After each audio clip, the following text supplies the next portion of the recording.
Hello everyone, कैसे हो आप लोग। तो कैसी चल रही है आप लोगों की तैयारी? मस्त, गुड। तो आज के इस वीडियो में मैं आप लोगों के लिए एक बहुत ही इम्पोर्टेंट क्वेश्चन लेकर आया हूं जो कि सर्कल चैप्टर से है। और ये क्वेश्चन आपके बोर्ड एग्ज़ाम के लिए और जितने भी कॉम्पिटिटिव एग्ज़ाम्स होते हैं उन सब के लिए बहुत ही ज़्यादा इम्पोर्टेंट है। एक छोटा सा क्वेश्चन है, क्वेश्चन देखने के बाद हो सकता है आपका दिमाग हिल जाए कि अरे यार, क्वेश्चन देखने में तो बहुत आसान लग रहा है लेकिन हो नहीं रहा है, सोल्व कैसे करें। लेकिन घबराने की कोई ज़रूरत नहीं है, मैं हूं ना यहाँ के सारे क्वेश्चंस के आसान सॉल्यूशन को प्रोवाइड करने के लिए। तो चलिए जानते हैं कि क्वेश्चन है क्या। तो क्वेश्चन कुछ इस तरीके से है कि एक राइट एंगल ट्रायंगल है, ठीक है, एक राइट एंगल ट्रायंगल है जिसका बेस जो है वो 7 सेंटीमीटर है और परपेंडिकुलर जो है वो है 24 सेंटीमीटर। अब देखिए यहाँ पे बेस और परपेंडिकुलर मैं 7 सेंटीमीटर और 24 सेंटीमीटर के अनुसार नहीं बनाया हूँ, तो इसके लिए कमेंट करके मत बोलिएगा कि सर बेस और परपेंडिकुलर दोनों बराबर दिख रहा है लेकिन आपने 7 और 24 ही लिखा है, ठीक है, ओके।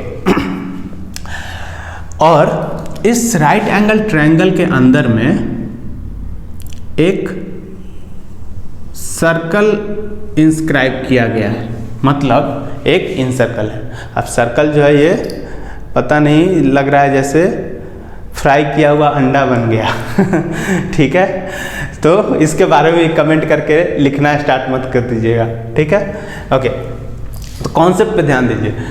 तो क्या करना है भाई, यहाँ पे फाइंड क्या करना है, तो बताइए कि इस सर्कल का रेडियस क्या होगा, इस सर्कल का रेडियस क्या होगा, ठीक है। आसान क्वेश्चन है ना। तो आपको क्या करना है, आपको वीडियो को पॉज कर देना है और पॉज करके आपको पहले इसे खुद से सोल्व करने की कोशिश करना है। 2-3 मिनट दीजिए, अगर नहीं सोल्व होता है उसके बाद आप सॉल्यूशन देख लीजिएगा, ठीक है। तो चलिए मैं आपको सॉल्यूशन बताता हूं कि इस ट्रायंगल वाले क्वेश्चन को, एक्चुअली ये ट्रायंगल और सर्कल दोनों से रिलेटेड है, ठीक है। तो इस तरीके के क्वेश्चन को हम लोग कैसे सोल्व करते हैं, ठीक है। तो चलिए इस ट्रायंगल को पहले नेम दे देते हैं। तो चलिए ABC इसको ले लेते हैं, ठीक है। और ये पॉइंट ऑफ कांटेक्ट को हम लोग DE और F ले लेते हैं, ठीक है। अब देखिए इस क्वेश्चन में टोटल 4 तरीके का कॉन्सेप्ट यूज किया गया है। अगर ये 4 कॉन्सेप्ट आपको पता है तो हो सकता है कि आप ये क्वेश्चन सोल्व कर दें, वरना आपसे क्वेश्चन सोल्व नहीं होगा। तो पहला कॉन्सेप्ट क्या है, पहला कॉन्सेप्ट है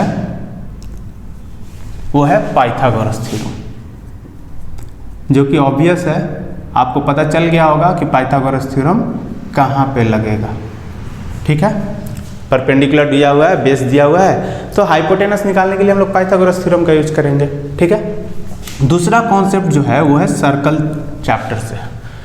आपको पता होगा, अगर आपने थोड़ी सी भी सर्कल पढ़ी होगी तो आपको ये थ्योरम पता होगा कि radius and tangent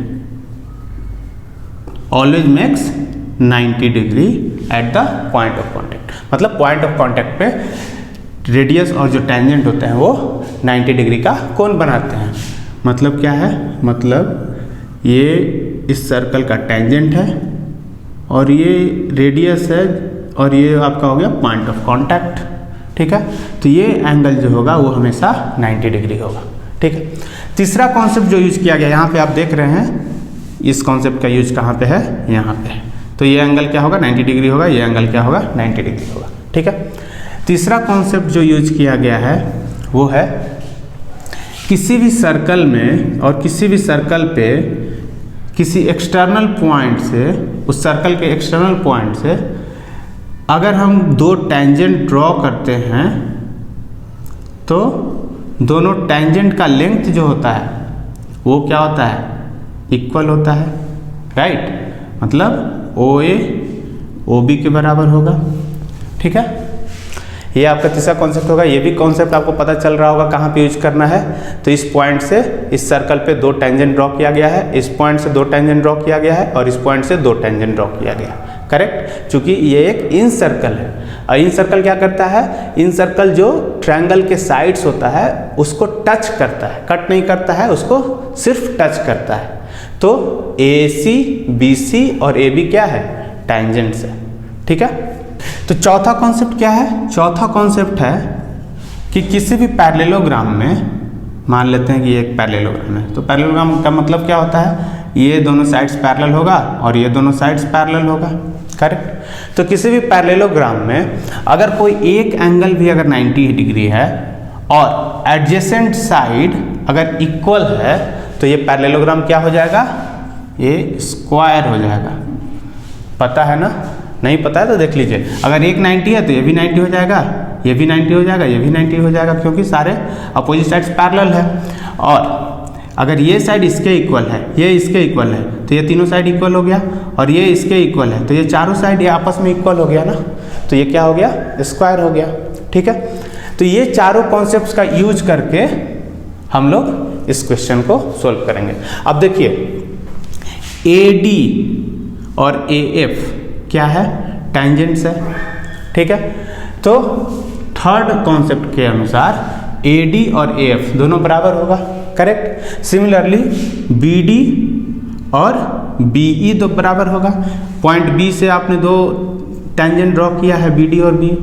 similarly point C से आपने 2 टेंजेंट ड्रॉ किया है, CF एंड C, तो ये भी इक्वल होगा। करेक्ट, अब चलिए इसको x मान लेते हैं हम लोग, AD को x मान लेते हैं। तो अगर AD x है तो AF भी x होगा। अगर AD x है तो BD क्या होगा, 24 माइनस एक्स, क्योंकि टोटल ये AB कितना है 24, तो ये कितना हो जाएगा 24 माइनस एक्स। अब ये 24 माइनस एक्स है तो ये भी 24 माइनस एक्स हो जाएगा। अब BE 24 माइनस एक्स है और ये 7 है, तो CE कितना हो जाएगा, 7 minus 24 minus x. Correct, that is nothing but 7 minus 24 plus x, मतलब x माइनस 17। तो ये कितना हो जाएगा आपका CE और EC x माइनस 17। ये x माइनस 17 है तो ये भी x माइनस 17 हो जाएगा CF। करेक्ट, अब देखिए पाइथागोरस थ्योरम के अनुसार AC क्या होगा, under root of AB square plus BC square. Correct, अब AB कितना है 24, सो 24 स्क्वायर प्लस BC कितना है 7 स्क्वायर। 24 स्क्वायर कितना होता है 576 plus 7 square 49, that is nothing but under root of 625। 625 under root कितना होता है 25। Correct, so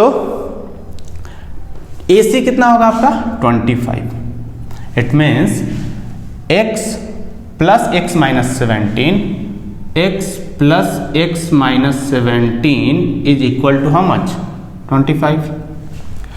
so 2x minus 17 equals to how much 25। So 2x equals to 25 plus 17, minus 17 will go this side, तो क्या कितना हो जाएगा 25 प्लस 17 42। सो x कितना हो गया आपको 21, 42/2 कितना होता है 21। अब x 21 हो गया, सो 24 माइनस एक्स कितना होगा 24 माइनस एक्स कितना होगा 3। 24 माइनस 21 कितना होता है 3। तो ये साइड कितना है BE कितना है आपका 3। ठीक है, अब देखिए इसको ज्वाइन कर देते हैं। ठीक है, अब देखिए ये डायग्राम एक्चुअली परफेक्ट नहीं है, इसलिए ये स्क्वायर की तरह नहीं दिख रहा है, लेकिन ये एक स्क्वायर है। BEOD क्या है, एक स्क्वायर है।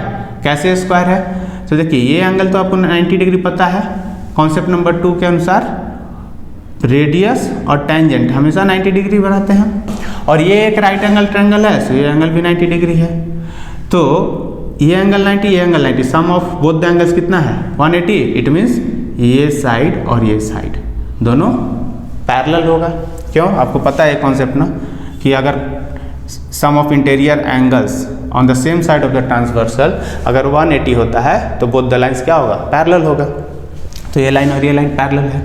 अब देखिए ये भी टैंजेंट है और ये रेडियस है, तो यहाँ पे भी ये 90 डिग्री होगा। अब ये 90 और ये 90 180 टोटल, सो ये साइड भी पैरेलल है, करेक्ट। इट मीन्स ये एक OEBD क्या है, पैरेललोग्राम है। अब इस पैरेललोग्राम के अंदर में सारे एंगल्स 90 डिग्री है, तो ये एक रेक्टेंगल हो जाएगा। अब उस रेक्टेंगल के अंदर में ये साइड और ये साइड एडजेसेंट साइड्स इक्वल है, तो फोर्थ कॉन्सेप्ट के अनुसार अगर किसी पैरेललोग्राम में सारे एंगल्स 90 डिग्री है और एडजेसेंट साइड्स भी इक्वल है तो वो एक स्क्वायर बन जाता है। तो ये क्या हो जाएगा, एक स्क्वायर हो जाएगा। तो अगर ये स्क्वायर है तो BE और OD दोनों बराबर होगा, और BE और OD अगर बराबर है तो ये कितना है, 24 - x is nothing but BE 3। तो BE इक्वल्स टू OD, तो OD कितना हो जाएगा आपका 3 सेंटीमीटर। OD कितना हो गया 3 centimetre, correct. It means radius of the circle कितना हो गया 3 सेंटीमीटर। समझ में आया? क्वेश्चन थोड़ा सा दिखने में आसान लगता है, लेकिन सॉल्यूशन इसका जो है वो थोड़ा सा आपको प्रैक्टिस, अगर आपने सर्कल चैप्टर को अच्छे से नहीं पढ़ा है तो इस तरह के क्वेश्चंस आप नहीं कर पाएंगे। और अगर ये क्वेश्चन आपसे अगर हो जा रहा है खुद से, इसका मतलब आपने सर्कल चैप्टर को अच्छे से पढ़ा है। अगर नहीं हो पा रहा है मतलब आपको सर्कल चैप्टर दोबारा से पढ़ने की ज़रूरत है, ठीक है। तो अगर नहीं कर पाए हैं खुद से क्वेश्चन तो आप सर्कल को एक बार फिर से अच्छे से पढ़ लीजिए, ठीक है। और ज़्यादा से ज़्यादा सर्कल में क्वेश्चंस को सोल्व कीजिए, तभी आप इस टाइप के क्वेश्चंस को सोल्व कर पाएंगे। अगर आपको समझ में नहीं आया होगा तो एक बार फिर से इस वीडियो को देख लीजिए, आपको मैं गारंटी के साथ कह सकता हूँ कि आपको अच्छे से समझ में आ जाएगा, ठीक है। तो चलिए मिलते हैं नेक्स्ट वीडियो में एक नए कॉन्सेप्ट के साथ, ठीक है। ऑल द बेस्ट, जय हिंद।